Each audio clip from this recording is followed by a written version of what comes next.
Shuhrat aka, Sangzor kabob mana shu zalimiz bitibdi. Biz nol holatida kelgandik va reklama qilgandik. Mana Aslan, Islom akalarimizni xizmatlaridan mamnunmisiz? Men to'g'risini aytsam, menga juda ham yoqdi. Xuddi bir Yaponiyaga tushib qolgandek bo'ldim. Shu haqida ozgina o'zingiz fikringizni ulashsangiz xalqimizga. Aslan akam, Islom akam ishlariga biz rahmat aytamiz. Qo'llari dard ko'rmasin. Shunaqa zo'r bo'ldi. Hatto odamlar kelyapti-da, ustalar qayerdan? Toshkentdan olib keldilaring. Toshkentdan olib kelganini so'rayapti bizdan. Yo, biz Jizzaxga kelsak hayron qolishadi. Shunaqa bor ekanmi, shunaqa ustalar bor ekanmi Jizzaxda ham. Biz ha bor ekanni mana ko'ringlar o'zlaringni ko'rsatib maqtanyapmiz. Shunchaki misol tashqarida o'tiraman degan odam ichkariga olib kirib maqtanyapmiz, shunchalik o'sha tashqarida o'tirmasa ichkarida o'tirib ovqatlanib ketishadi. Joy atmosfera zo'rligidan. Bular asosan ikkovlari ishlashadi.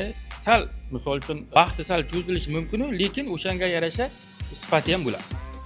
Narxi ham hamyon-bor. O'zlaring ko'rib narxini chiqarib olasizlar. Shunaqa ish bo'lgandan keyin.